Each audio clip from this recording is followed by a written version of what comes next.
So once again, everyone, welcome to Charity Cultural Services Center's college application presentation. So my name is Gabby and my pronouns are she, her. I'm Families in Transitions Program Coordinator, and I'm joined today by CCSC's Associate Director, Ms. Cecilia Liang. Hi, good morning, everyone. My name is Cecilia Liang, and I'm the Associate Director from Charity Cultural Services Center. And welcome to our first workshops in the school years. And we will have more workshops with different topics coming up through the year, and also the volunteer opportunities. So I hope if you're interested in it, you can stay to the end, and Gabby will give more introduction on all the services and activities our program provided. Thank you so much. Thank you for your attending. All right, thank you, Ms. Cecilia. So going to our next slide. I'm just going to briefly go over the agenda for today. So first going to do introductions. I'm going to quickly explain the Jamboard, which is a tool that we're going to use to use and conduct our Q&A. Then we're going to go ahead and move on to the college app presentation, then take a 5-minute break around like after 1 p.m., probably around 1:15, 1:20. And then we're going to have a Q&A session for about 30 minutes, or as long as, hopefully as long as time allows, and then closing remarks around 2 p.m. So just to give an introduction to our organization, we are Charity Cultural Services Center.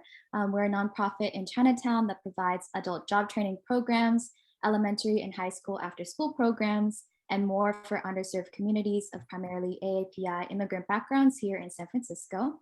And so these are pictures from our adult culinary, bartending, and construction programs. And these are pictures from our Families in Transition program, which is the name for our after school programs. So for our elementary school kids, which you can see pictured here, we offer a free K-5 English tutoring program over Zoom throughout the school year, and also a summer camp that's run by SF high school volunteers. And this presentation today, as Ms. Cecilia mentioned, actually kicks off our year-long programming for high schoolers and our scholarship program. So we're going to be offering different informational or skill building workshops, volunteer opportunities, cultural enrichment, and social events throughout the fall and spring. And these workshops and community events are actually open to all interested high schoolers, although there may be a limit to how many can actually attend. But they're also a part of our greater scholarship program. So we're offering up to $400 scholarships to 9 to 12 graders who register with us and commit to attending 5 or more workshops and 3 volunteer events with us by June 2023. So this scholarship is typically awarded for students who come from an AAPI immigrant background and come from a low-income household. And I'm going to talk about this more and how you can sign up after the presentation, so stay tuned if you're interested.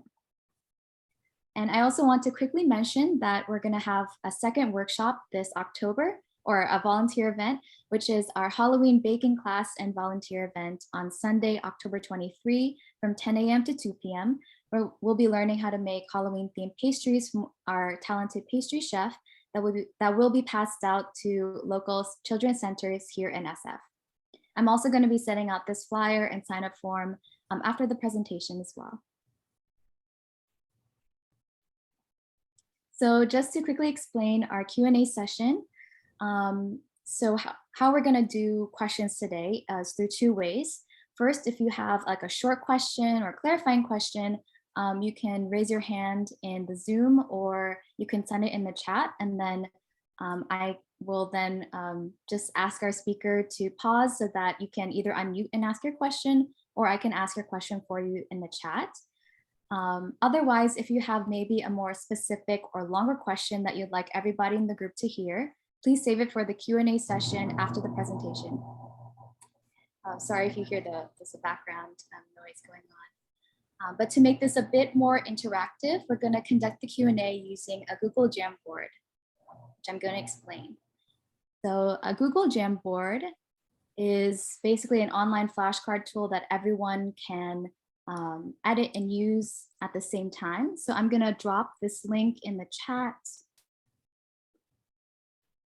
to everyone. So if everyone can click on the link, it'll lead you to this Jamboard where you can write down all of your questions for the session. So basically, please keep this link open. And if you have a question, you can write it down here and I'll show you how. So you click this sticky note icon on the left, then you're able to type in your question here and choose whichever color you want for it. You click save, and then you should be able to move your sticky note with your question around the Jamboard. And you're gonna have 3 cards to put your questions on, but I can also add more if there are more questions. So just go ahead and put your questions on here, keep this link open, and then we're gonna be using this for a Q&A session later. So if you're struggling to figure it out or you would like me to write your question, just chat me privately in Zoom and I'll write your question out for you. And lastly, if you have any private question or concern at any point during the presentation today, you can also just privately chat me to let me know and I'll do my best to answer. And so without further ado, I'll go back to presentation. I'd like to introduce our wonderful speaker for today. So I've shared a bit about her background on our flyer and sign up form, but I'm very excited to share that she was actually my former college counselor when I was a high school student at St. Ignatius College Prep in the Sunset District. Our speaker has not only encouraged me along my own academic journey, she's truly one of the most hardworking persons I know, who has helped so many Bay Area students with achieving their goals and accessing equitable college opportunities throughout the years. She's an amazing student mentor and hero. I'd like to please welcome Ms. Maria Vaccaro to start her presentation, and I'll stop sharing mine. Hello, everybody. So great to see all you guys. What an honor, what an honor. But I think the really hardworking people are you guys because it's Saturday afternoon and you decided to hang out with me. So let's make sure it's useful and ready. And then we're going to start the show in a second. So give me a moment. I'm going to share my screen. And again, please ask any questions. I love questions. Because it's all about you. It's all about you. And just to let you know, just a little bit, because I know I'm a stranger to you, but in my 30 years of doing this, yes, I dye my hair all the time. I've been honored to work with amazing students and colleagues from UC Berkeley, UCSF, graduate program for their medical school, Skyline College, Thurgood Marshall. Yes, I see you SFUSD kids. ICA, and then currently St. Ignatius. And then I also do some great work with the wonderful students at First T of San Francisco, which is the CBO program here. But we're not here about me, we're here about you. So this is about information about the changes and also pathways for colleges. But there's so many, right? And there are a lot. And so hopefully we could demystify it, raise some questions, and then raise some great opportunities for you. So I just want to let you know, there are resources out there. There are a lot of resources, and we're going to kind of play with some of them right now. So your tax dollars that your parents pay for already do some of these type of different programs. So let's look at some of the government ones. So right here, you're going to see here is College Scorecard. What is this? This is a tool that you could search for schools, but let's just say you didn't know much regarding about the new school UC Merced. So I type in Merced on here, boom, I see all the schools related to her. This is free information for you guys. And then right here, you will see, okay, it's rural. What does rural mean?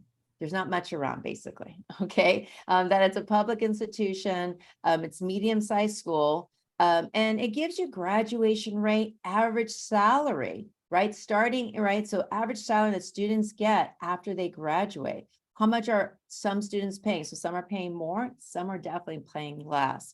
So the UCs are really great schools for financial assistance. It'll also show you different types of majors and programs. So whether you are a senior trying to finalize your list, making sure that everything's great, understanding the costs of a school, this gives you an idea, like if my family makes this much money, how much would I be expected to pay out of pocket, not including loans, or if I make this much, right? There's different other tools here. We talked about graduation rate, but did we talk about the happy factor retention rate? 85%, not too bad considering one selective school called Stanford is just about 90%. So a lot of students tend to stay there. We want to make sure they come back sophomore year. Here talks to you about the debt of a school, right? You want to make sure you're as least debt-free after college, right? So that you can be a homeowner. Yes, that's so important, right? So you don't have any bills. And then we're going to talk about strategies, how to reduce that debt as well. A lot of information, right? And then also diversity is really important, right? Geographically, how many people are residentially being there, right? Based on socioeconomic diversity, right? This is the amount of students who are considered Pell eligible. That means their family has a certain income that the government considers low. That's how many students attend at this UC Merced. And then here breaks down the ethnicity of the students. This is not my title, but it's the government's title. But this means basically for here is like international students. These are basically international. And then there's the acceptance rate, right? You got to make sure you have those likely schools. So UC Merced could be that 85%. It's fairly high, but there are some schools a lot lower. And then we'll talk a little bit about testing. And the testing part, I really want you to take your notes, even if it's on your cell phone, because there's going to be a different answer for each grade level. And it's probably not what you think. Okay. So that's one of the many tools that the government does provide, and it's accurate. But one thing you have to remember when you're looking at that information for acceptance rate, anytime you see an average, it's 3 years old data, 3 years old data. So you always want to check with the college. So we talked about UCs. Some of you may be familiar with that, but a lot of times students forget to go to the college websites, even if you're a senior, right? Or juniors or sophomores. So let's pick a school like UC Santa Barbara. A lot of times people just look at pictures or listen to what people are talking about the campus. So we're going to go jump on UC Santa Barbara's website, right? And check what information's on here. What a lot of times students forget is they wait too late to find out what are the requirements of getting into the schools. Every campus is a little bit different. And then you may think, well, all the UCs are the same. No. Do you know that UC UC Irvine admits by major? Admits by major, very different from other schools that do things a lot differently, right? So that's something that's really important to know. But some of the colleges have their own resources, videos, tutorials on the application. Why did I pick UC Santa Barbara? They're one of the best ones. They give a lot of great information, but that's one of the sites that a lot of students kind of overlook and not do. But what's something else that I know you probably looked at this morning? I'm going to skip this. I'll go back to it in a minute. We're talking about social media. Of course, we're talking about social media. Now, you may not feel comfortable sharing your social media account with a college or following them, but you could create one, right? It could be, cultural college. That could be your handle for your Instagram or TikTok. More colleges have Instagram, all have Twitter. Very few have TikTok, but some do. Some are hip. But look at here at UCLA, where they give you tips, or if you're thinking about transferring, they have transferring Thursdays. You get RSVP for open houses. That's virtual. That's a thing from the pandemic. Now you have in-person and you have virtual opportunities. So I don't know about you, but when I went to college, so I should have mentioned to you, I am first gen, and we did not know anything except to work hard. That's the only message. And the first day I went to college, it was the first day I visited my college, right? So, but now that's not, as long as you have the internet where you can look at it, there's so many opportunities, and you should follow them. And also the clubs and programs. not just like the admission pages. So that's something for any grade level, for any parent to do. But this is the one that a lot of people forget, college reps. So every college is going to look at your application, and they will read everything on your application. Now, for colleges like UCs and Cal States that don't take letter recommendations, or there's a group of people reading your application, they're not going to be that one person deciding if you get in or waitlisted, which means they like you, but we're going to see if they have spaces for you. So maybe you'll get in, or they'll deny you. But for majority of other colleges, specifically not public schools, it is a person that's going to advocate for your application. So literally, and I do want to introduce some schools that you may not know of. So this is Clark University. Clark University is a medium-sized campus in wonderful Massachusetts. It's just 45 minutes outside of Boston. And here you can see there's a lot of resources like request information, doing campus visits. Here's the key thing, find your counselor, because that counselor can also nominate you for scholarships. And though I say private, that should not scare you, because later I'm going to tell you there are some private schools, not all, but a lot of private schools could be even cheaper than a UC or Cal State as well too. And this is not the hardest one. A lot of people just think of the Ivy Leagues or Stanford or Johns Hopkins.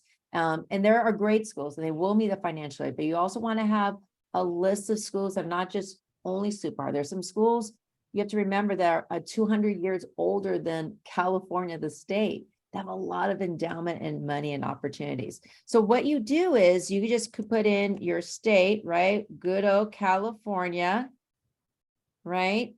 And then let's say I put down Lincoln High School, right?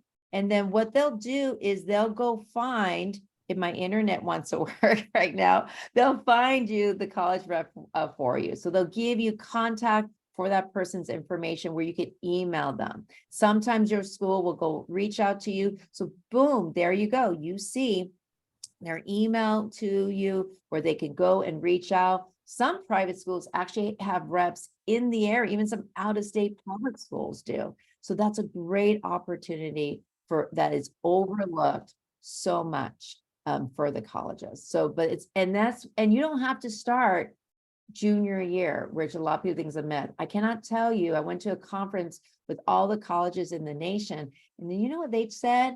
Start early. That's the key thing they've been saying is start early. And it's not all the times when they do visit at my high school, they say, hey, there are any 9th or 10th graders. So do not wait. All right. I don't know if you played this game. I did when I was super little, many moons ago, called the telephone game, right? The game telephone. So literally, you know, when you're with your buddies and you said, hey, did you hear? And then if that friend says that same information to the next friend, and then the next friend, and the next friend, you're going to have probably 95% chance wrong information. That's totally different. One thing I tell even my own students that I work with, trust what is in black and white, or trust what the college is. If there's a question that I'm not sure about, I'll go on the phone with my student, put the college on speakerphone. Hey, so in this type of unique situation, you could also call the college, but check what's in black and white or what the colleges want. It doesn't matter what everyone else is saying or thinking, because they're not making the final decision. It's that college, that university that is. So please be careful about when people play on the telephone game or just doing everything by hearsay. All right, but now we need to go into the nitty gritty, the real hard stuff. And it's not blank, but we're gonna kind of look at things like courses in A to G list. This is about stuff you need to know, whether you're a 9th, 10th, 11th, or 12th grader, activities and you, next steps, right? So these are different things that all the colleges are looking for admissions, whether it's a UC, a Cal State, a private school, if it's an out-of-state public university like University of Oregon, if it's an Ivy League like Harvard, Yale, those super selective schools like Johns Hopkins, they're going to look at all this information. You may go, this is too much, this is too fast. Don't worry, we're going to break it down all together. Okay. So let's talk about the grades and A to G. One thing that's really important to be aware of when you're looking at a lot of your courses is your ability of who you are. It's really important to own up that, hey, this is what I can do. I don't have to be like that next person or like my older brother or younger sister. I need to be the best in my own ability, but also challenge myself, right? And what do I mean by that?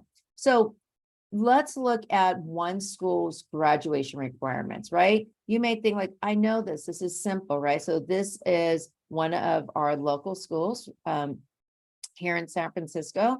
And what colleges are looking at, they'll see this profile. What is the graduation requirement of the school? And did you just meet the minimum, right? Successfully with a C grade or higher, or did you go beyond that, right?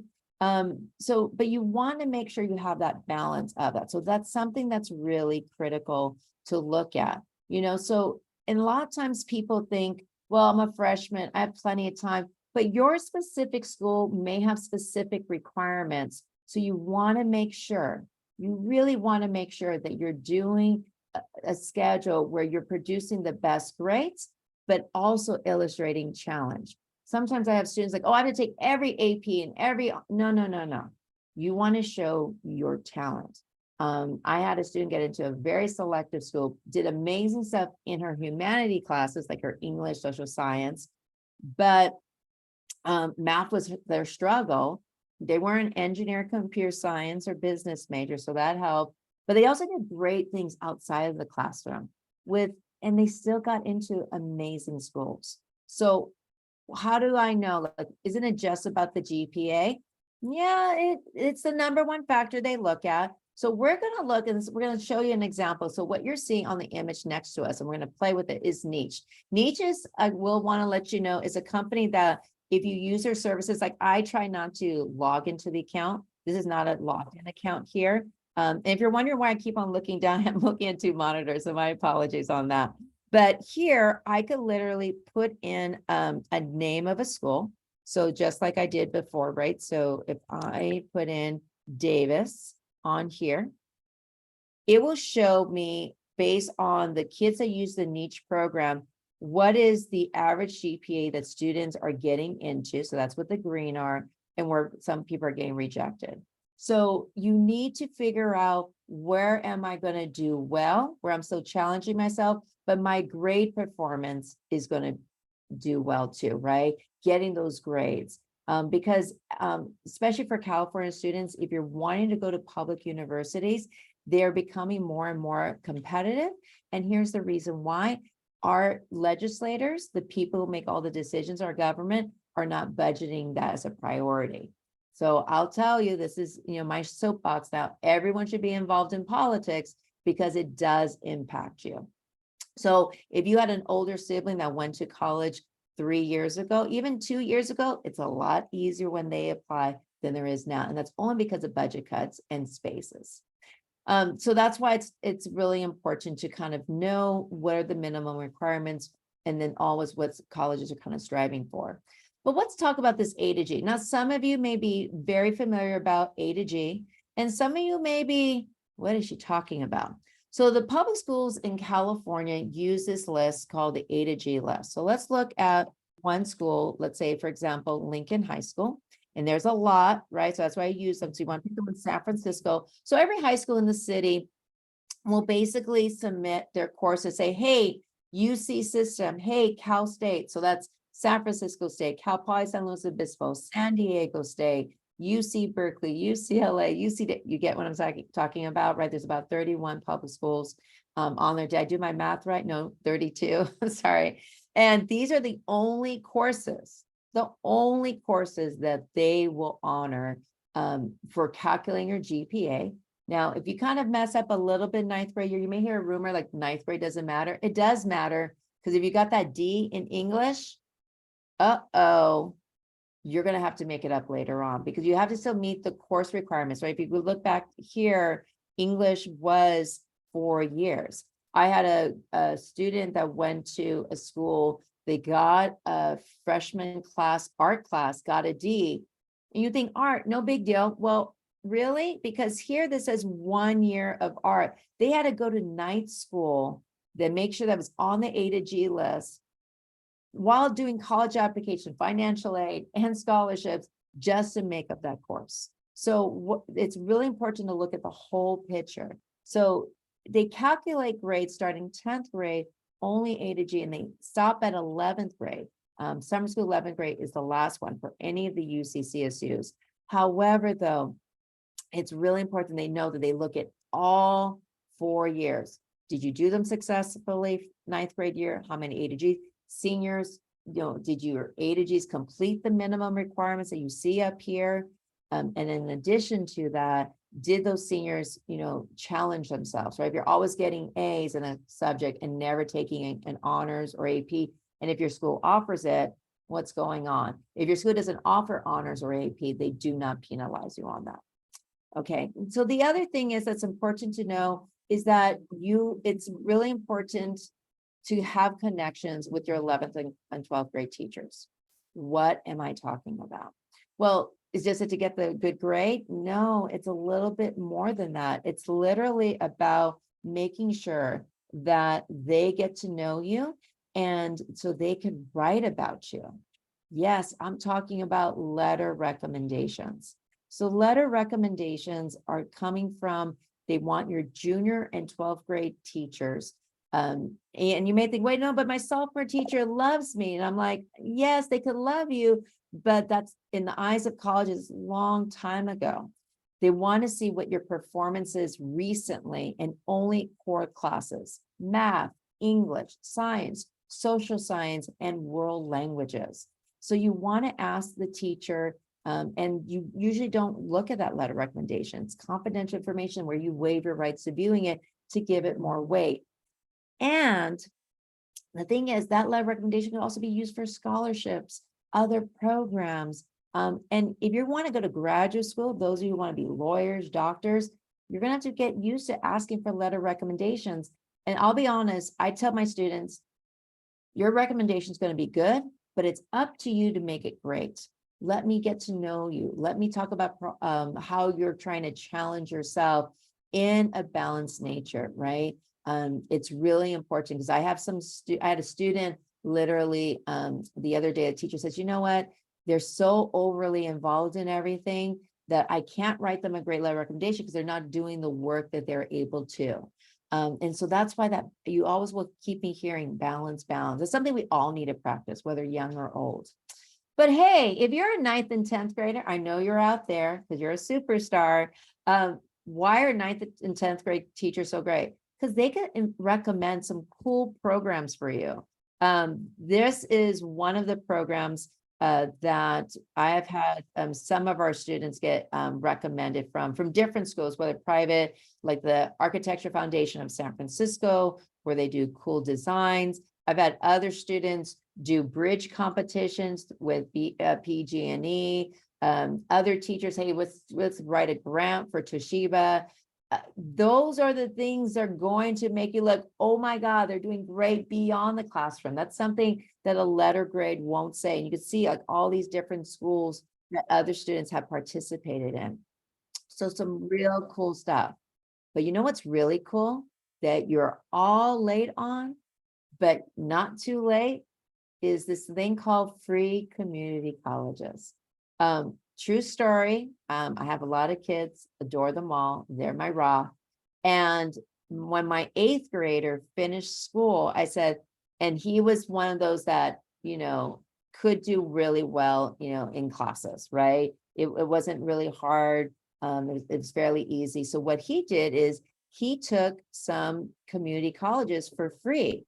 And what he did was those became transferable to the college list. So we have 116 community colleges in the nation where you can go and take any classes. So this just gives you an example of all classes that students could take from Skyline to get transferable. Public schools in California love this because that means this is one less class you need to take. again, you want to make sure this should only be for students who are doing well. If you're struggling a little bit in school, excuse me, it's hard to balance. You could do what's also called this concurrent enrollment during the summer. I do not recommend your first class to be math, English, or science, because this is college level. I had someone take a math class. I said, I told you not to take math.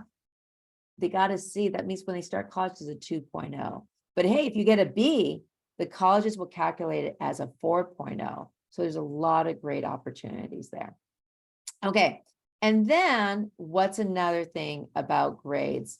It is linked up. It's called AP exams. So most of your schools here in San Francisco offer what's known as AP examinations. Now, you may have heard that UCs and CSUs will no longer take the SAT or ACT test for admissions. It's only test-free, but all colleges, UC, CSU, private or public, will all take AP exam results.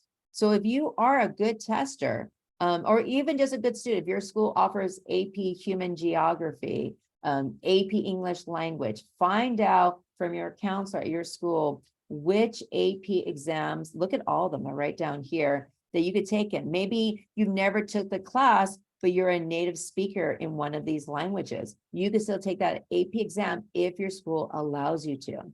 There's also a program called UC Scouts, yes, from the UC system, that offers scholarship where you could take them online if your school does not offer that. So it's a great opportunity. So even if a school is test-free or test optional, and you know you're pretty good on tests. I have some students who are not even that good on tests, but they got a 3. So the score is smallest is a 1 to a 5. Just remember, if you take it 12th grade year, it still helps to get college credit, but won't help in college admissions. But if you take it any time sooner, that'd be great. And you definitely want to check with your advisor. So some great opportunities. So don't underestimate that. And then testing. Okay. Remember I said, take out your notes. So we're going to have to, because we have a lot jam-packed in a short amount of time. So we want you to understand what's happening in testing.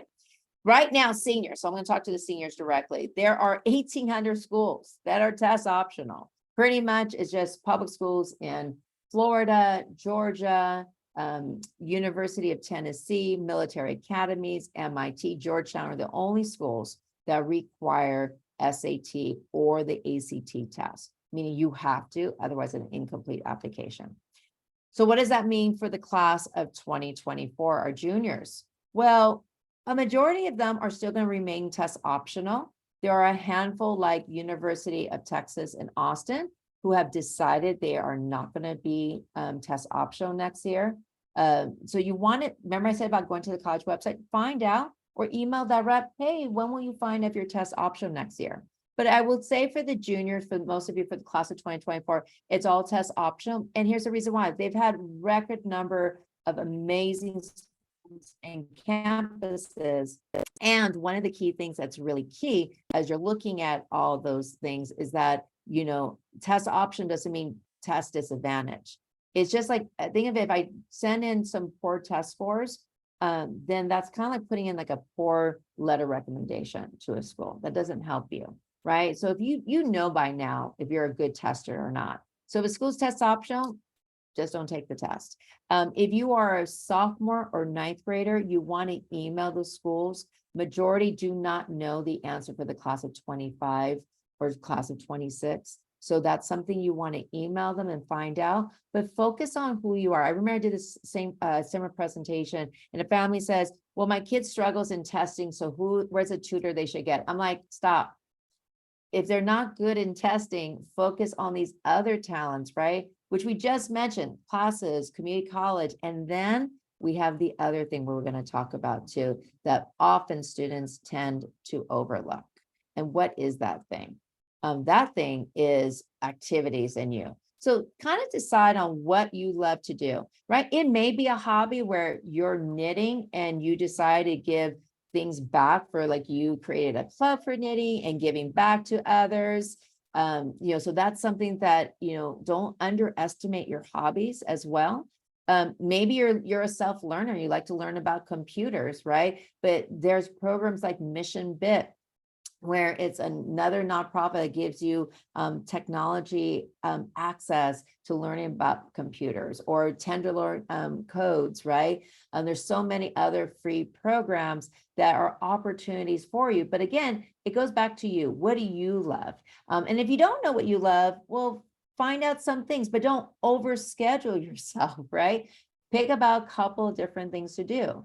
But a lot of times, I know I didn't know this was important. Family responsibilities. I don't know about you, but my parents had to run their own business. And every morning before school, yes, I'll translate this. I'll type this out for you. I always had to write things out. I never thought that was important. Heck yeah, it's important. It helps me in so many ways now, helps also in so many other ways for the colleges to demonstrate my empathy and understanding of the world that a lot of people overlook. So when you look about volunteer opportunities, it's really important to kind of look at what are ways that you can give back.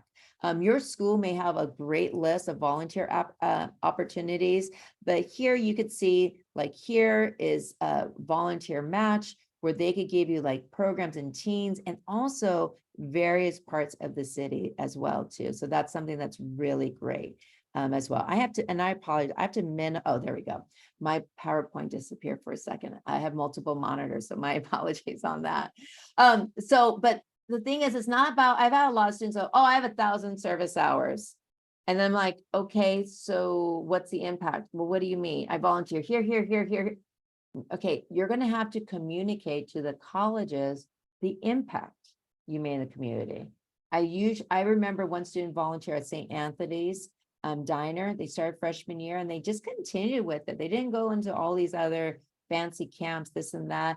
And her essay was mainly about the people that she got to know over the 4 years, the stories, understanding the struggles, their strength, circumstances she'll never truly understand, but it was also something that was the impact was mainly she felt it was for her versus for the people she was volunteering for. That said a lot. And also she got a huge merit scholarship too.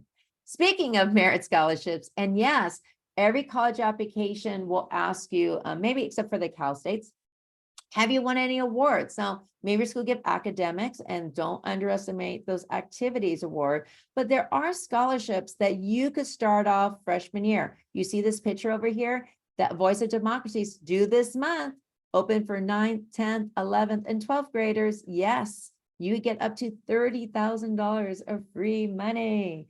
Yes. And here's scholarships.com. These are one of many scholarship programs.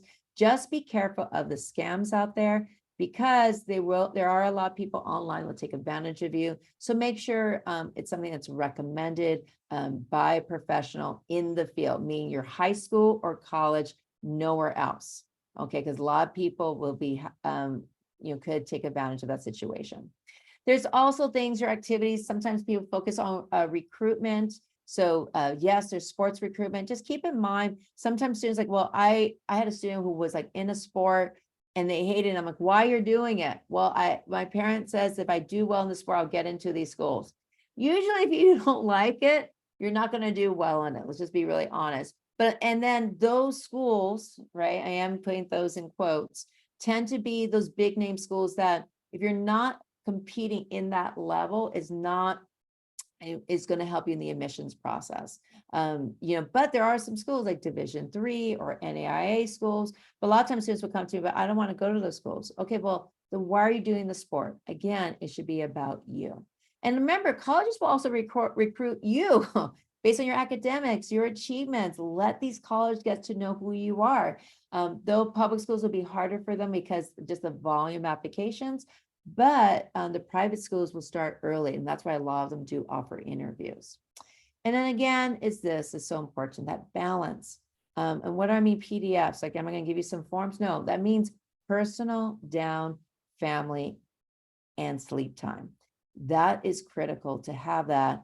And then you look at all these stuff that you are thinking about engaging.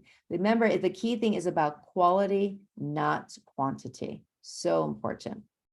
Okay, so what's some next steps that you need to do, right? So you need to be connecting with the colleges, learning about their majors and requirements. We kind of showed you about that. But did you know that some of them badly want you?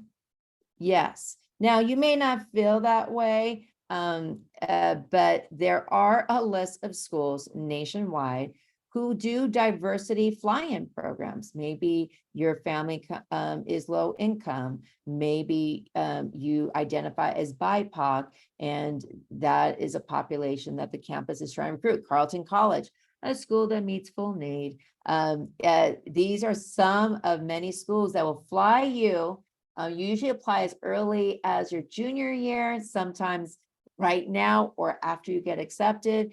And they let you be with other students with similar profiles yourself to investigate it, for an opportunity for you to investigate them. Are you going to have my back? Right? Because no one likes to feel like the only one. So these are amazing opportunities that students often overlook. And remember, if the school has that much money to fly you out there before you get accepted, they're doing something right on that campus. And if you are a senior, you're writing like crazy right now, unless you're only right, because pretty much all colleges need a statement from you, unless you're not applying for EOP and you're applying to the Cal State schools.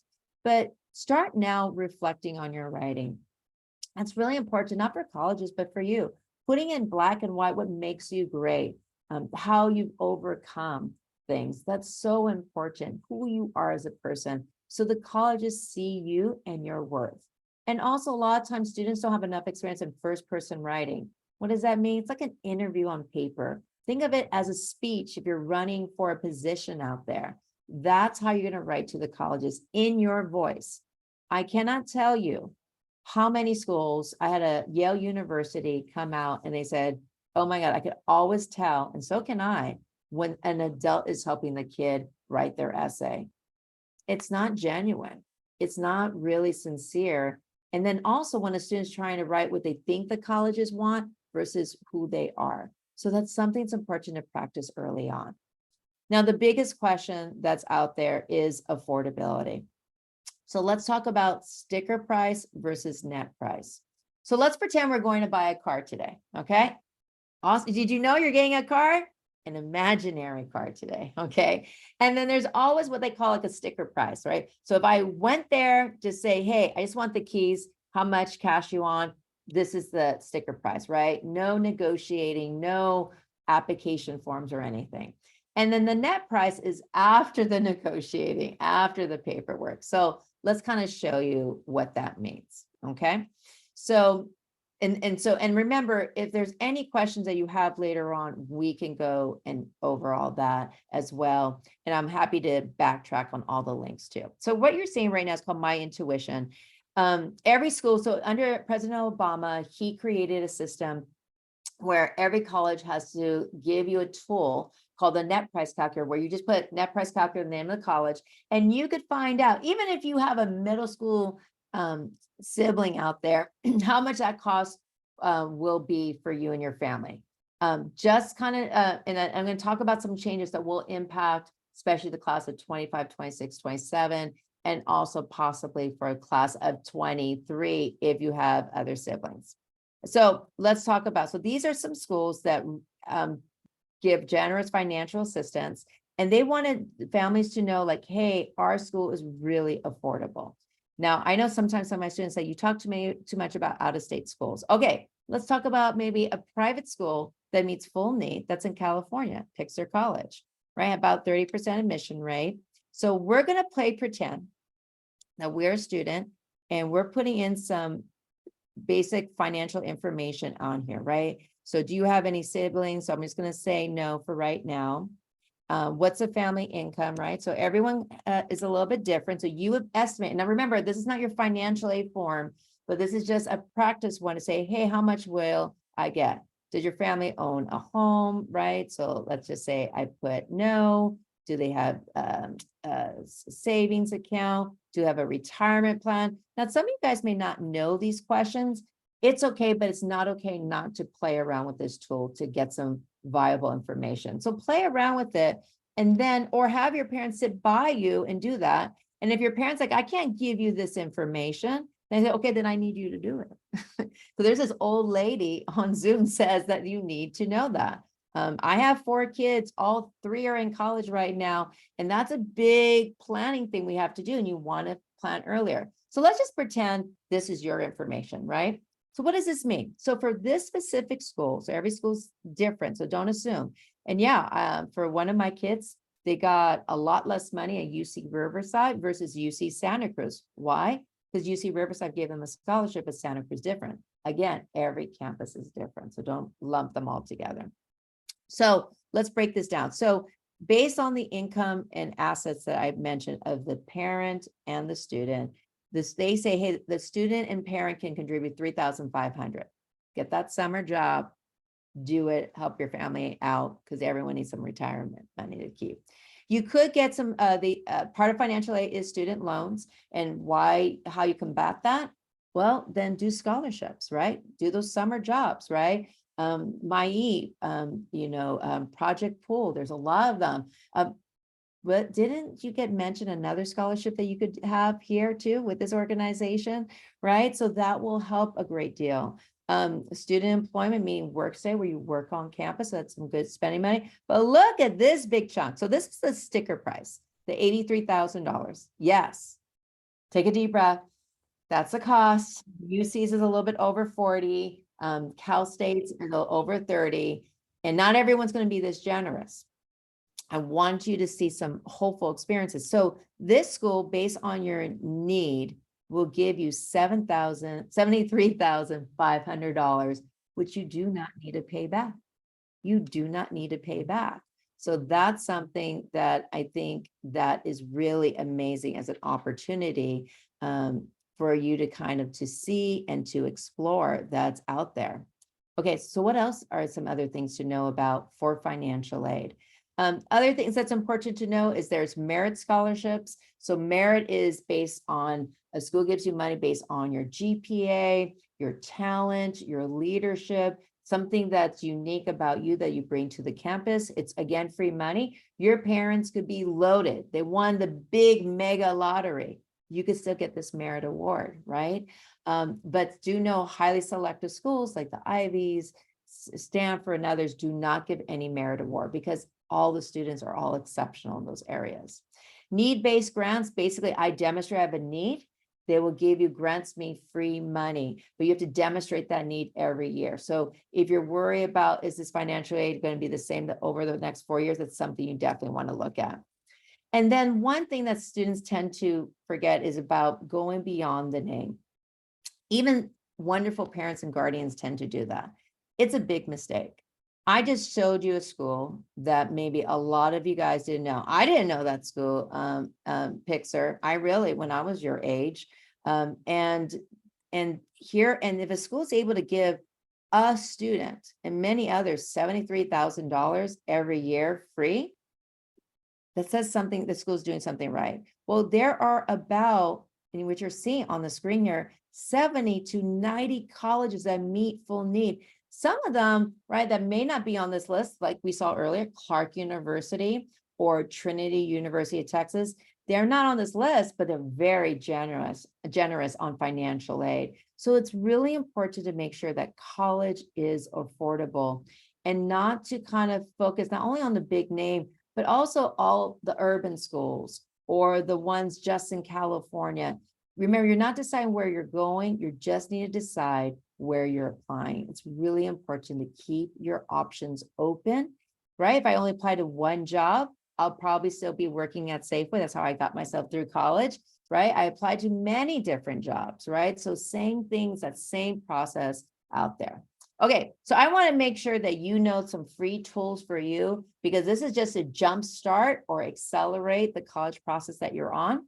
So I'm going to tell you about SCORE, not Squire, but SCORE. I didn't make it the name, but it's free. You have access if you go to app.score. It's a program that started off with the parent who said, hey, there needs to be a better tool and way to help kids out, right? So literally this morning, I created an account out there. Watch, I forgot my password.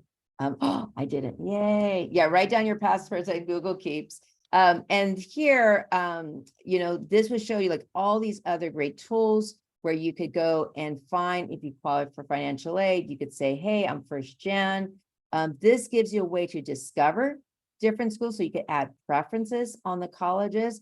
Hey, find me a school that is like, that's in the suburbs. Help me find a school that has this many students, right? And just for time's sake, right? Then I could get a whole bunch of lists of different schools that's on there. So then I have my preference. I can also list here, right? So if I want to search in major, so let's just say if I want to do computer science, computer science, right? And then there's different types. Did you know there's all those different types, right? You click there, now you see the 716, and it can narrow the list. You could also, like, hey, I don't want to go to school that's too easy, but not too hard, right? So I could literally go here, right? Not too hard, not too easy. Now my list is getting really stronger. And then I could follow these schools, check out these schools to learn more about them. If I wanted to kind of learn more about a school, I could literally add the school on here, right? So let me give you a school, just because I'm all about finding out schools that give you a lot of free money. St. Olaf is a school that meets full need, right? So if I click on, the school, I could get average information. It'll help me track. There's a system where you could actually apply to these schools online. But if I go to view college profile, I get to see a picture of the school. I could also figure out the cost of the school. So 96% of students get financial aid, right? This means like if you get $1 to like everything free on that. But also if I go to the admissions, this will give me ideas. It's 3 years old. If your school offers score, which not too many do in San Francisco yet, this could compare you with your other schools. So you could talk to your school about that if they're going to do that. But also you want to learn about student life, right? To see, where are all the students coming from? What are some of the activities? Like I know students like study abroad, right? So if you don't want to stay in Minnesota 4 years, guess what? You don't have to. There's a lot of opportunities and internships available. So that is free. No joke. Everything I tell you guys is the same thing I would tell my own kids. And I'd have told my own kids as well. College Navigator is another site that you could use. It's another government website. So if you're a person that likes a lot more detail, College Navigator is great.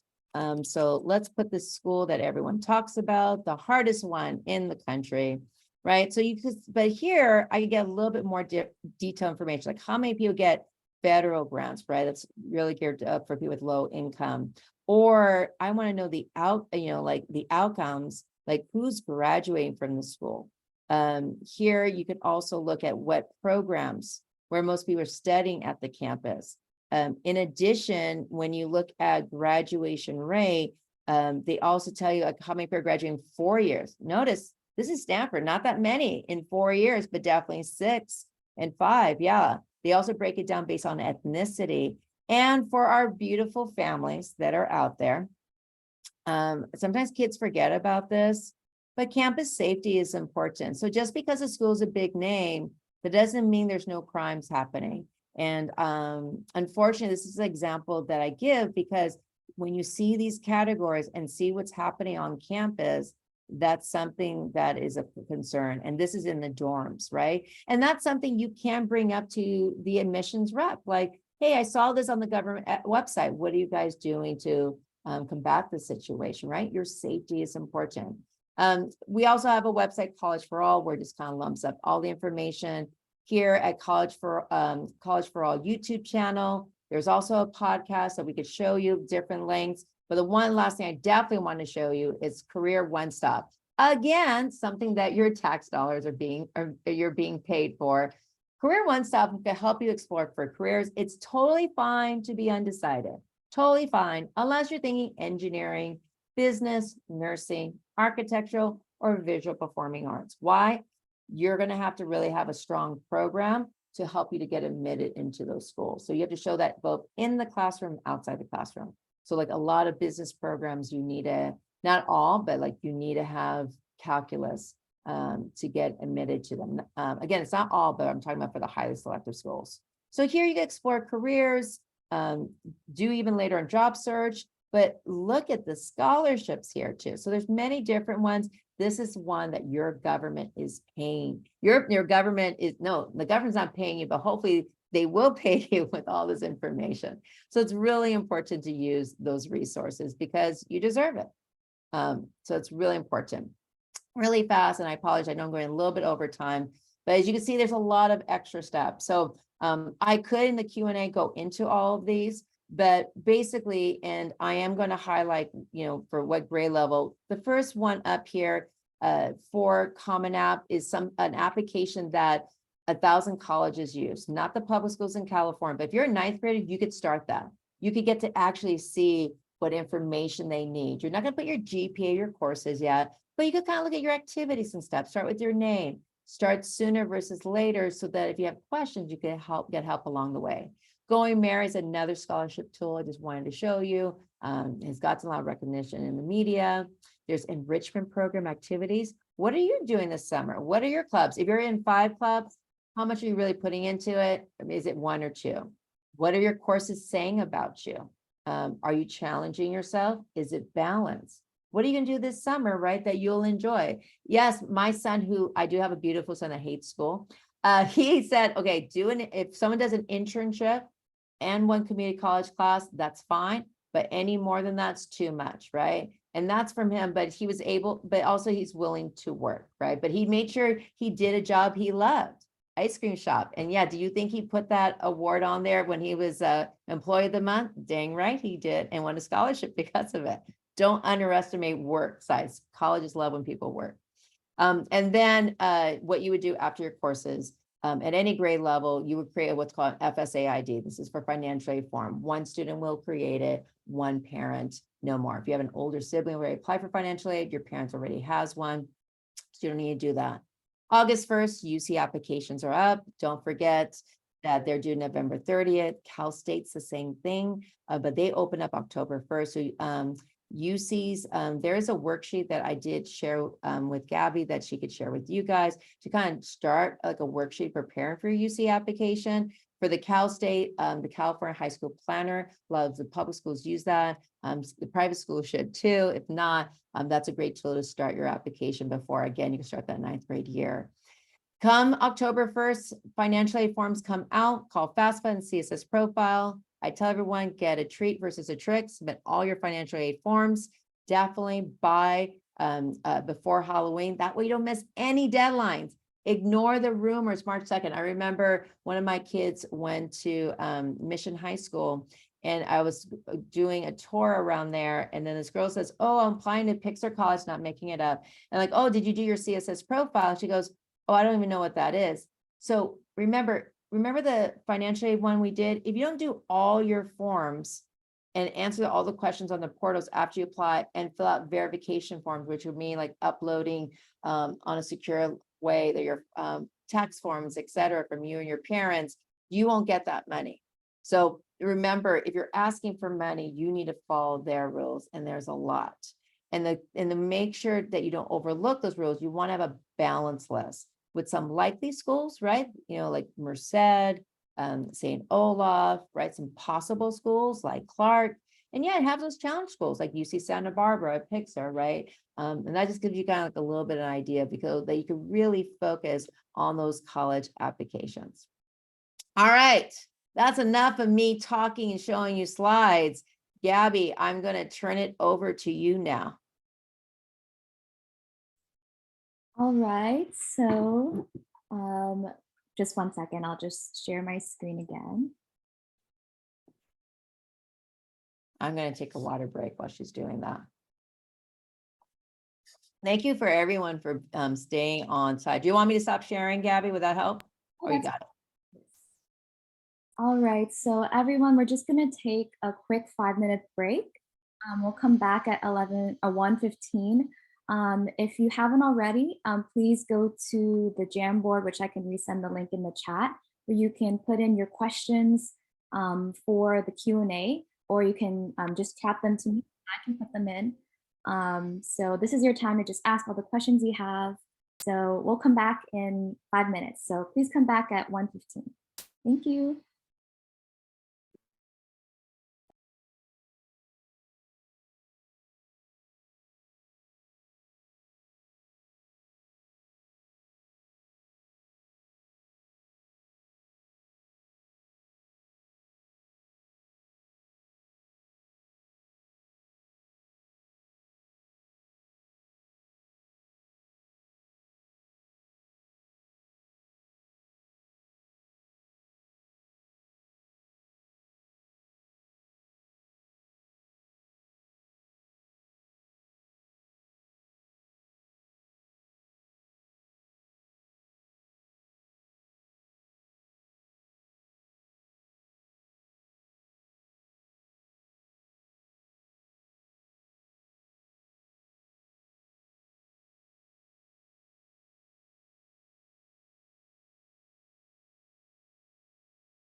All right, so it's 1:15.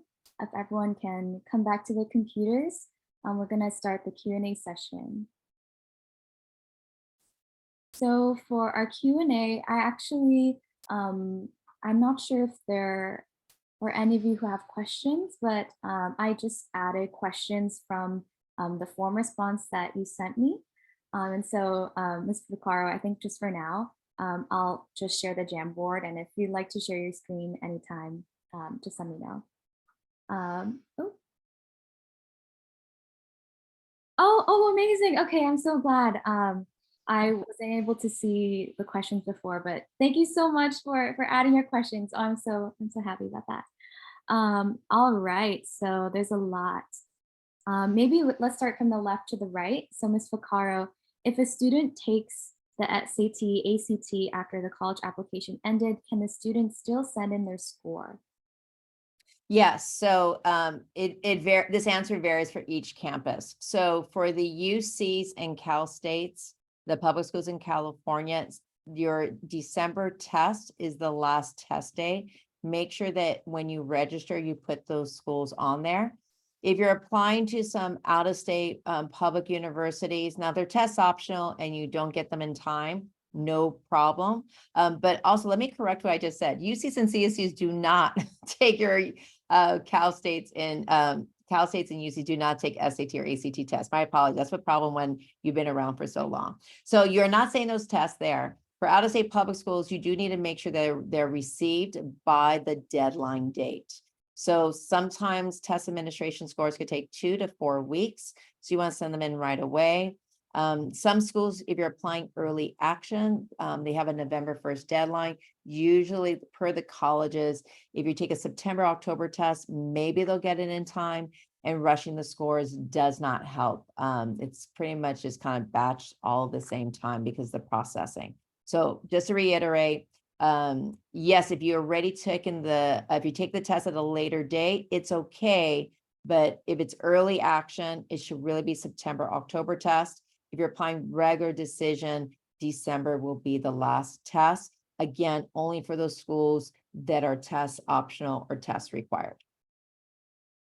All right, thank you. Also, I just want to let you know, Ms. Vaccaro, I don't know if it's with the camera, but like it kind of looks like, I don't know if, yeah, I'm not sure what, like, it's all right. It's just like you're much closer to the camera. Oh, I only see you, Gabby, because you're more beautiful. Oh, I'm very close. Yeah, you want to see my wrinkles? Yeah, it's I'll try to fix that, but it has a mind of its own. All right. So moving ahead. So I heard MIT will require SAT next year. Is that true? And will other colleges follow? Yeah, so MIT does require it this year. So for fall 2023, will other colleges follow? So if you know Tony Stark, right? You know, he went to MIT. So if you know Big Bang Theory, those guys went to Caltech. And I went to Caltech literally, and I asked them, hey, so dude, are you going to follow what MIT? Exactly your question. And go, I'm quoting, we don't care what MIT does. It's based on our data. So what they're doing right now from Stanford to Caltech, not the UCs or Cal State, because they've done their research already, because they made a decision before lockdown.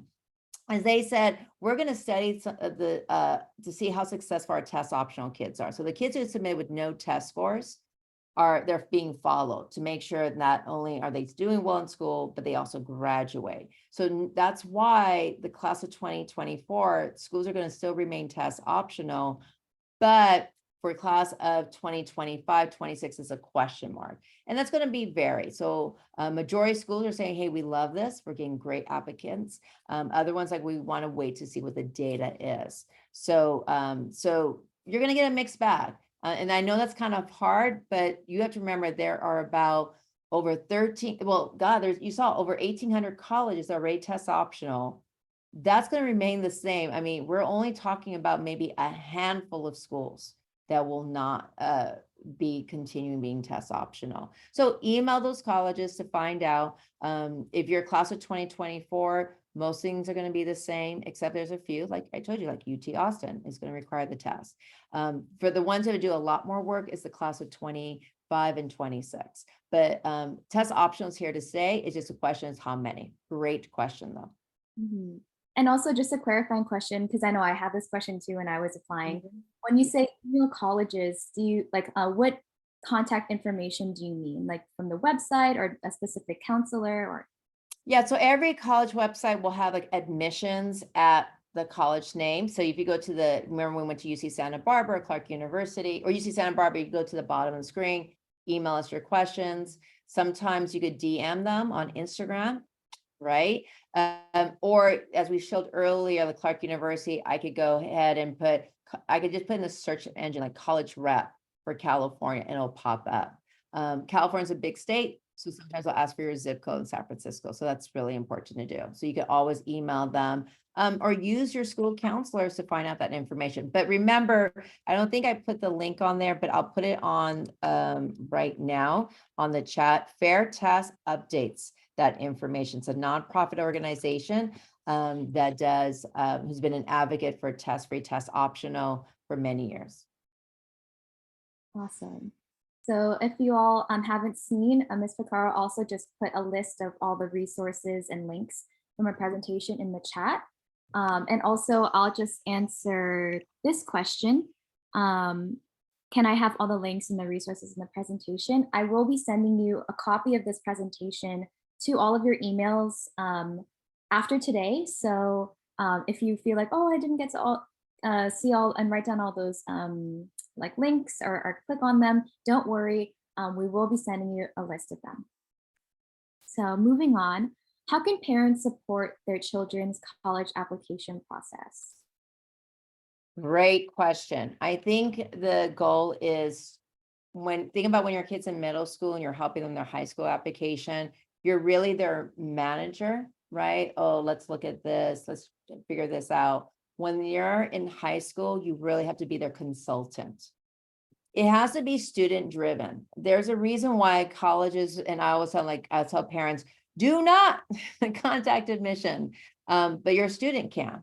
But I think you need to just check with them once a week, a day that they're okay with, and just maybe 10, no more than 30 minutes.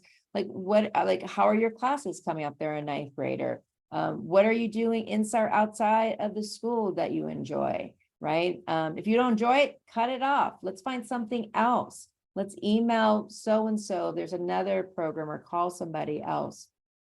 And then you have to kind of check your back pocket and say, all right, to have an honest conversation with them, how much can you afford for school? Is probably, besides doing all the college applications and waiting for the results, one of the top things that students stress about is the financial aid. Just to let you know, me and my sisters were told for our even super hardworking parents, we'll love you unconditionally, but we're giving you $0 for financial for college. And the whole purpose is like, we did our best, but we need to make sure we take care of us. And you know what? We were able to plan. All four of us were able to not only graduate from college, but some of us in 3 years, and some of them did different routes to save money. So we all did our own way, but we knew because we had that knowledge. And then sometimes if you do have the time, like I know my parents, because of a language barrier or their work schedule, weren't able to help me as much, but they helped me in more important ways with values and ethics. So that's important to be that role model and that cheerleader. Like, I believe in you, just keep encouraging them. But if you can have some times okay, maybe I'll search for the scholarships, right? Let's find that one scholarship, once a month that you could apply to, whether you're a 9th, 10th, or 11th grader, or maybe I'll fill out the financial aid. Students, if you're out there and you're doing it all on your own, I see you. I truly feel you because I was there. Please make sure someone is helping you with that. Feel free to call the government for questions. Yes, there's a hotline called 1-800, the number 4, FED, FED, aid, just to make sure they're not alone. And if parents, if you don't know, just encourage them to find someone who knows. And if someone closed the door and says, I don't know, or doesn't sound like they know what they're talking about, say, well, do they show you where to find this information? Even for my own students, I say, well, trust what's in black and white. That's really critical. Thank you. Thank you for that answer. So moving on, can you explain what the FSA ID is? Yeah, and I think that one, I'm going to pull it up right now, so you could see it. Oh yeah, here's the share button, so bear with me. So if you literally just type in FSA ID, you're going to come up with this screen over here. Hopefully you could see it, and Gabby will let me know if not. And that's all I put in there. And then you're going to create it. So you have, this is way to log into create an account to do your financial aid form. You do not have to wait till senior year. So you're not doing your financial, you're just creating the FSA ID. You could be a freshman, a sophomore, junior, but it's to fill out your financial aid forms. So this gives you all the information and insights. So I'll put this video and link on here. There's also extra videos on our YouTube channel that's available for you to getting that information. So FSA means the Federal Student Aid Identification. One parent must have it, one student. In order for you to fill out the FAFSA for your senior, you'll need to have that. But that is something you definitely do not want to share. So that's something that's really important not to do, because it's your private Social Security information. Also, if you are undocumented, because I have undocumented students at my school, there is a program called California Dream Act that colleges do use as well. Thank you. Okay, I'll move this person's question. All right, so can you go over the specific components of a college application? Yeah, so I'm going to go back to share. Let me go to the screen. So let me just share that site again. So do they have a preference? Is there a preference from the question, whether it's UC or CSU or Common App? Well, there's no specific. All right. So I'll do the one that's the least complicated, which is the private schools, believe it or not. Just they're all different. So this is the account Common App that goes to over 1,000 different schools. If you want me to show you the UC one. So you could literally create an account on here, regardless of what grade level, and it'll roll over your information. You still want to enter any information for the college specific ones. So here, if you go to my Common App, you'll see that the colleges are looking at a lot of different information, right? For your, where you reside. So yeah, your zip code makes a difference. What type of resources do you have? Your demographic information. Now, do you know there is a court case happening at the Supreme Court where they'll have a decision from February to as late as July, whether those private schools and some out-of-state public schools will still use affirmative action. Wow, my camera is doing a lot of crazy stuff. My apologies if that's distracting. Gabby, do you want me to turn off my video? Would that help? Oh, whatever you prefer. It's okay. All right. So students, feel free to chat. So if it's annoying, it's annoying. I know it's a little bit annoying on my side. Notice the languages that you speak. That's important. Also, the UC schools will ask that question. Where are you're originating from, right? And then here's a good thing. Do know that applications do have fee waivers if there is a financial need. A lot of times they'll need it if it's for a private school. Your high school counselor that's assigned to you will need to approve that. UC's Cal State, you just need to meet that income situation.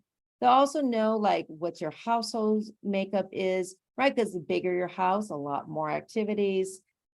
Being first gen, is something also as a factor they'll look at. So why are they asking you all these information? Because you think like, well, it's just about grades. Like, no, it's a lot more than just grades and what your course is.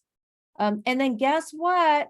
You have a special program that you can put in here. So here's like a senior has all their classes, but you're in a community-based program right now, right? The Charity Cultural Center, right? So that's something that if you're getting all this extra support, especially if you're competing for that scholarship, for all these other great opportunities that they offer, you could add that in here. And that says a lot about you, right? Because it means you're taking advantage. Look, it's Saturday afternoon and you're still here with me, though my video is going all crazy and everything. And then testing, if a school's test optional and you have, above average test scores for that school, that's why I showed you that scattergram that you could get from Niche easily, and it is in the chat area.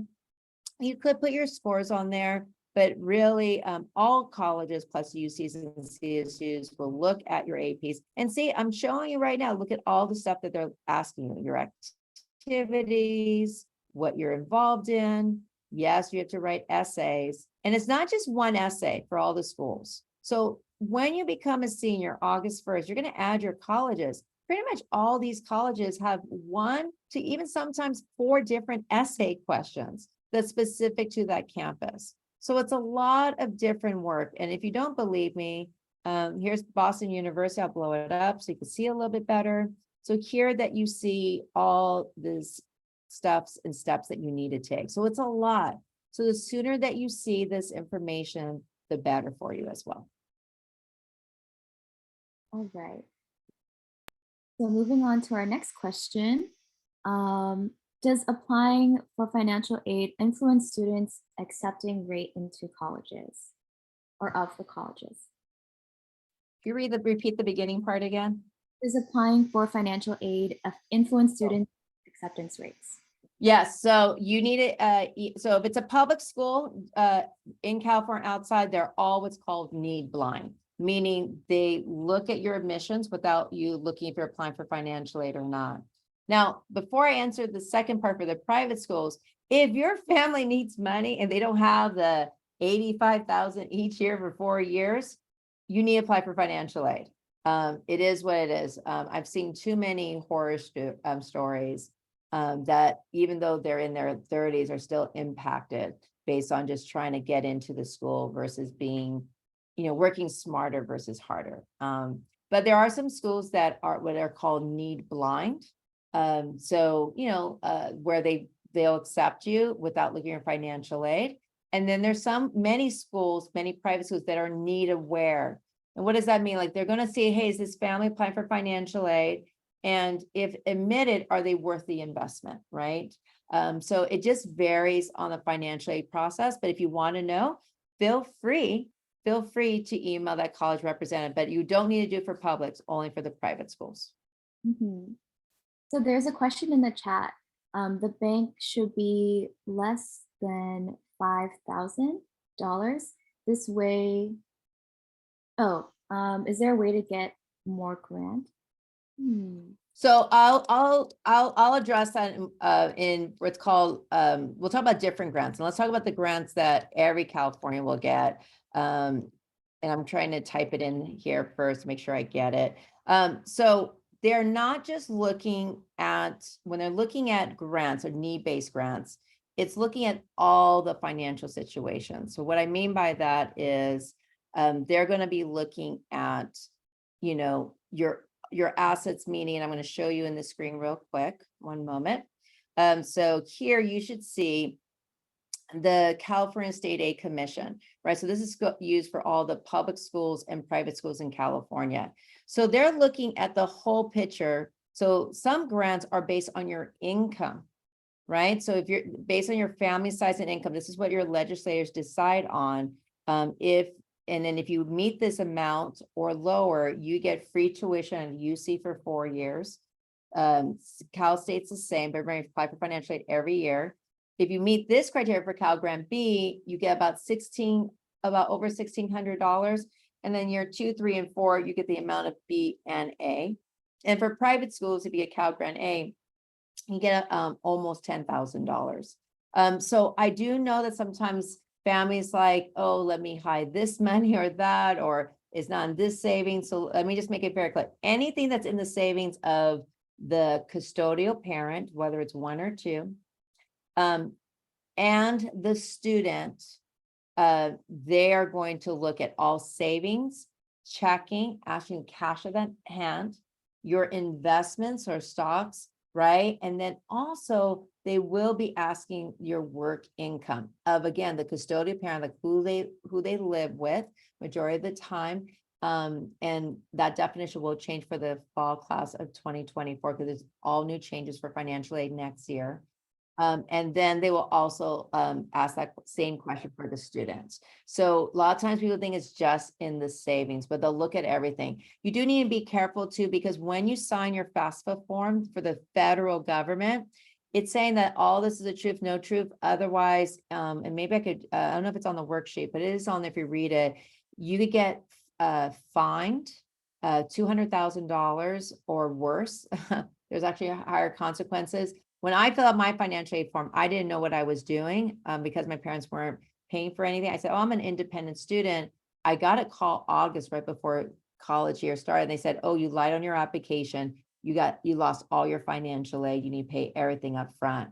That was devastating just for an honest mistake from a teenager. That's what I'm saying. Make sure for everyone to use the resources, don't assume, and be very careful to try to be savvy about the situation, but they do look at the whole picture of all the assets. So that means income and also savings. So I hope I answered that question correctly. Mm-hmm. Thank you so much for your question. Please keep sending more follow-up questions if you have any more, like in the chat, and we'll also answer them.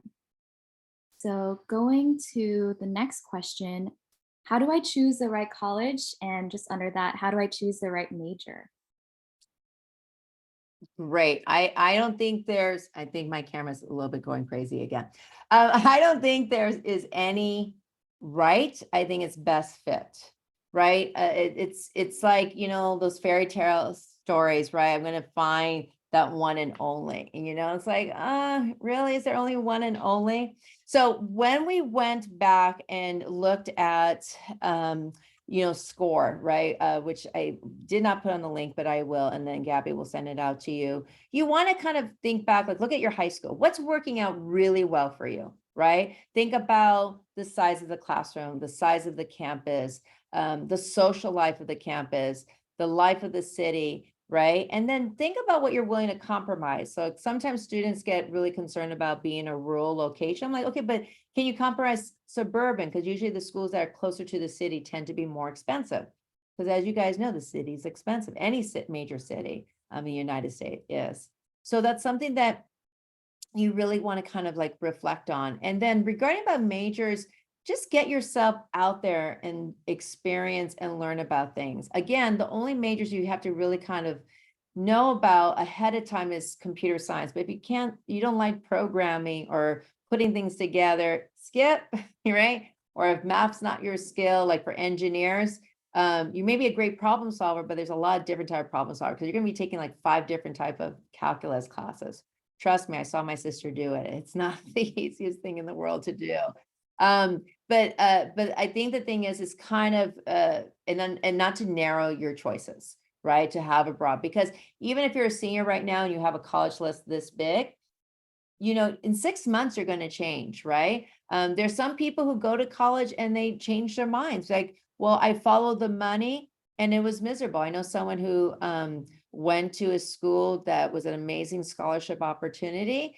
And that's all they did. They want to put a strain, but it was so big. It was so urban. Yeah. So urban in the sense of they needed really more of a community. So it was a hard adjustment on there. So again, look at your experiences now, where you're willing to challenge yourself and compromise. Use those search tools, right? And make sure you use also that data, the retention rate, the safety of the campus. How, are you okay if you're the only one, whether it's, if you feel that way, whether it's your gender, your ethnicity, your income, will the campus have my back, right? And there's going to be different degrees of all that of the schools. So kind of play pretend looking at that. Right now I have some seniors on here who are kind of really debating, hey, should I apply early decision, which is a binding agreement where if you get accepted, you have to go. And then I tell the student, well, just pretend, like play pretend, like if based on all your research, there's a great website called like ratemyprofessor.com where students rate the school and the professors, right? Even the social life. One person I was working with, we did that for one school and the school was so academically focused. She's like, but I want to have a good time. And so, so you have to do a lot of research and that's why it's hard. So that's why having a balanced list, but again, it's best fit, but make sure it's not a tight fit. You want to make sure it grows, right? But you don't want to be too loose of a fit so you don't feel lost. So I know it's not a very black and white answer because it's a very individualized answer. Mm-hmm, mm-hmm. So from the chat, is there any website or ways to explore and find different majors? Yes, so I kept saying I was going to share it, and my fingers are not fast enough. So right now there is that free tool called App Score. If you want to create an account, it's also another application system that the coalition is merging. So you can look at all majors across the nation. If anything, there's too many. Then I also put on the chat on here. We didn't do it during the presentation, but College Scorecard is another one where you could put in the major on there as well. And then if you go to Big Future, and I'm typing it in right now, collegeboard.org, it's the AP people, right, who make the advanced placement test. If you do the college search engine, they do a great tool of looking at not only majors, but also campus size. So all those three websites will be great tools for you to use. Awesome. All right, so I think we'll extend Q&A session like 5 minutes more so that we can have more questions answered. So how do you get access to, so basically we'll have 15 more minutes. So how do you get access to campus visits, and what time would you recommend starting to do campus visits? Okay, instead of me telling you, I'm going to show you. So bear with me for a moment. So I'm going to go back to the screen. So here is College Scorecard. So no, you won't find that information here, but I'm going to pick, let's say, let me go pick up a school. So let's pick something that's far away, right? So if I go and be able to type, okay, so I'm going to put Boston University campus visit, right? And then I go visiting Boston University, right? And this is, I would do for any school, public, private, you name it. A lot of them are coming up with chat rooms as well. So what's an on-campus visit? So on-campus basically is an opportunity where you visit the campus in person. Try to do it if it's a school that's seasonal, meaning it snows, there's heat waves, it's not California.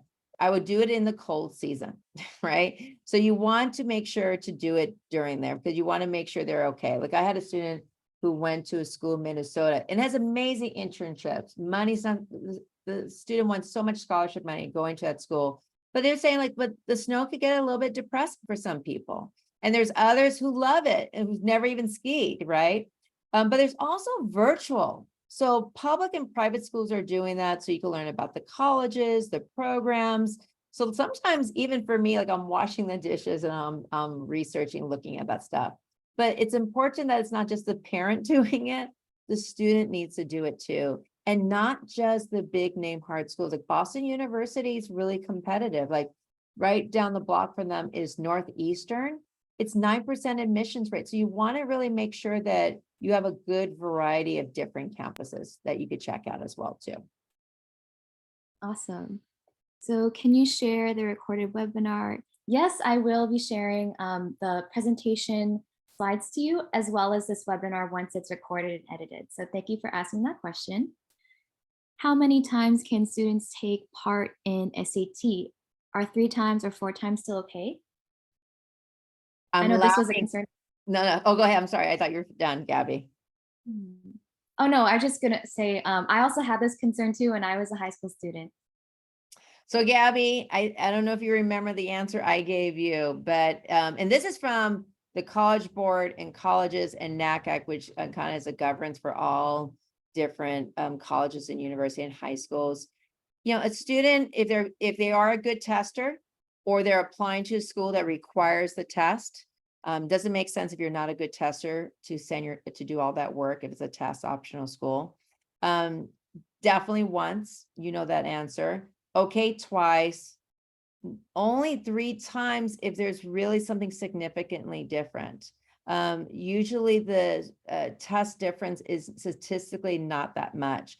3 or 4 is a lot. 4 is way too much on there. And if you think about it, there is a history of a lot of people who have focused on the test. College admission has changed dramatically since the pandemic, and that has not changed. In a sense, it's different. So if you have other neighbors and stuff, I cannot stress it enough. It is very, very different. It's more complicated. It's a lot more challenging, but it's also a lot more access than before. So again, to simplify it, 2, only 3, if there's like a significant reason, like they took it when they had a big fever, which they should have never taken it, or they weren't feeling too well, or they had to wait, or they overslept, so they weren't rested. But definitely limit that. And that should only be people taking the test if the test is required or if they're really good standardized tests, because test scores that are not above average for a test optional school will hurt the student in the admissions process. Thank you for sharing that. So if I have a sibling that might have a FSA ID already, what should I do? Do I still get the aid? No, so you're one step ahead. So you have your FSA ID, but for your other child, that child needs to create the FSA ID, not to share it. But now that you're a pro on that, make sure to check all these new changes. And I'm glad that we have a question. Like I mentioned, under the previous presidential administration, they made changes to the financial aid form that's going to start fall of 2024. So yes, you juniors and younger. So there only will count for need of one. They're only kind of one student of need for going to college. Like I told you earlier, I have 3. So right now, financially, I would notice, there's a greater need. There's 3 in college. If I'm in that same situation in 2 years, they're only going to represent that as 1. Regarding about who's the custodial parent, reporting if you have a business, nothing is laid out on the forms. A lot of colleges are struggling with all the changes on the link. All the schools like the UCs, Cal States, the schools that only require the FAFSA form, those schools are going to have the biggest impact with all the new changes that the previous presidential administration approved with the legislators at the time. The schools that I put in the link called the CSS profile, and I'll put a better one. There's 400 schools that look at this, look at everything of the family, all assets. Those schools, because they calculate their own index, are not going to be as impacted because they have more of a choice. There's colleges that only use FAFSA only have to follow the guidelines because that's what our legislators vote on, and that's why being involved in politics. So for anyone who is going to have a younger sibling going to be in college with them at the same time, that's a very big important question for your family to ask. And remember, parents and guardians and students though too, you can always contact the financial aid office. Yes, parents at any time can contact financial aid. It's only students for the admissions office. Thank you. Also, Ms. Vaccaro, I'm not sure if it's just me hearing this. I think maybe like your camera or voice is like lagging just a bit. I'm not sure if that's something to do with like Wi-Fi or I also tried maybe like I will mute myself and stop my video if that helps as well. But okay, thank you for letting me know that. I'll do my best. I'll see what's going on my end. Thank you. No problem. Thank you. So moving on to our last couple questions. If SCT/ACT are not required for the UCs, would you recommend the students taking it, assuming if the students feel confident in testing?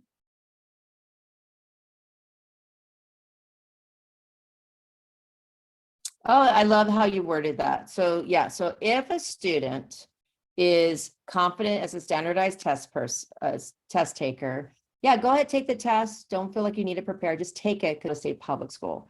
And then they hopefully will have a possible college list. CA this year is test optional, and they're voting about making that permanent. So I love that. So if a student is a great test taker, you know that based on like standardized tests they make them do in school, then go ahead and PSAT, maybe look at those results there, and then to see and explore what opportunities that are possible. And then you can decide, I'm not doing the test. A majority of my students, both at my high school and the CBO I work at, are not, but they're focusing on their leadership roles, showing like how they are great, and they're taking community college. They're transferable, and they're taking AP results that not only help early, like one of our students are graduating 3 years from the CBO program I went to. So it's earlier slides about ability and challenge, but focus where your ability shine the best. All right, thank you. Also, students, if you have any more questions, please send them my way, and then I'll see if you have, since we're almost running to the end of our conversation, I'll see what I can do to have them answered for you. So generally, what time does each college application opens, and what would the application, oh, so we already went over that. What time does each college application open?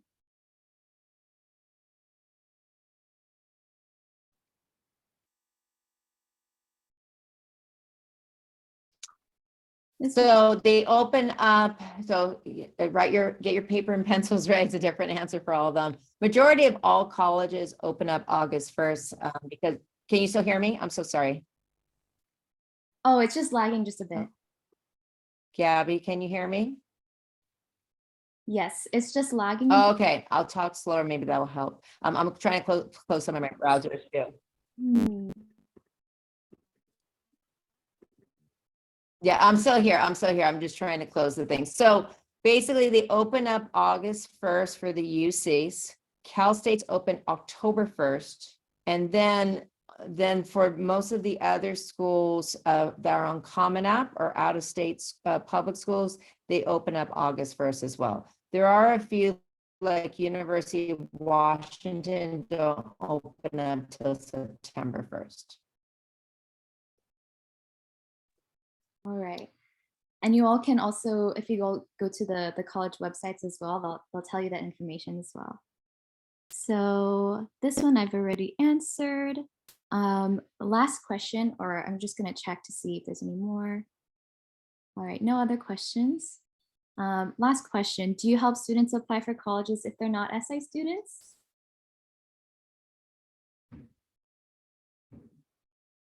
And Gabby, I just changed servers on my end, so if I'm less lagging, I'm happy to repeat the last question too. Okay, so the last question would be, do you help students apply for colleges if they're not SI students? I help students who are at St. Ignatius and also at First Tee of San Francisco, and then always open to doing more presentations. I know we all wish we had a Miss Vaccaro ready on our side. I don't think my dad would say that. Oh my gosh, no, I definitely. For all of you who know, or for all of you know, all of you guys are high school students. I totally feel that the importance of having such a great mentor, and Ms. Vaccaro has definitely been one for me when I was applying as a student. So I hope this presentation was able to give you some information and inspiration as well about applying. All right, so we're coming to the end of our Q&A session. And lastly, just send me more questions and I'll try to help you get them answered if you have any after this presentation. But don't worry, because we'll be sending you all the links, presentation slides, etc. So for our closing remarks, I just want to once again plug Ms. Vaccaro's free college resources. She has a podcast you can listen to. She talks to students who are already in college about their experiences with more college field experts. So if you want to hear those conversations from actual students who go to college who are her previous students, you can go listen to those conversations. She has social media pages at College for All AMV.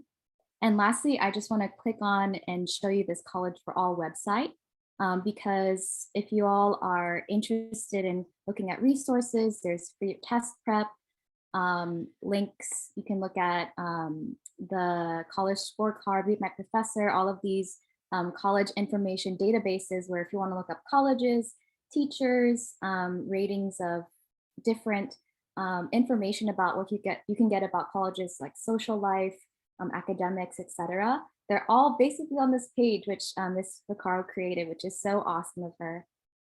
Also a section on Common App, Coalition, just so much information. So I really recommend you all to go to that website, which I'll be sending as well as we'll be sending this video of this presentation. So just to go over what I'll be sending you, I'm going to be sending you an email with an event feedback form and a mailing list sign up if you want to be, learning about the FIT program events that are going to be happening for the rest of the year. And also please fill out the feedback form. I'm going to put the link in the chat because it'll really help us with seeing if this is a helpful workshop for you, or what we can improve, what you're interested in, etc. So please fill out this form.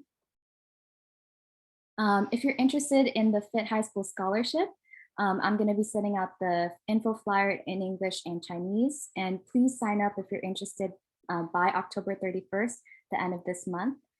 And the deadline and the registration is first come, first serve. So I recommend you to sign up right away if you're interested.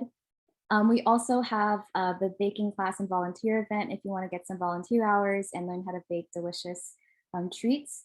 I'll be sending the info flyer and the link for that as well. And I also just want to encourage you all to stay tuned with FIT because we have a lot of exciting events coming up, more workshops and events in Cantonese.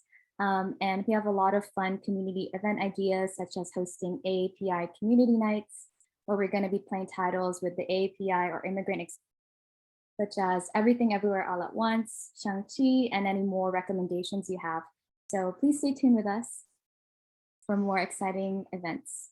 Lastly, you can contact me, the FIT program coordinator. My name is Gabrielle. Or if you have any questions, maybe from your parents or yourself, in Mandarin or Cantonese, you can contact Ms. Cecilia Liang for any questions. So that comes to the end of our presentation. Thank you so much, everyone. Please feel free to check out our website, but I'll actually stop the recording here. Thank you so much for coming. We're so grateful that you're here, and we look forward to seeing you at more events. Thank you so much.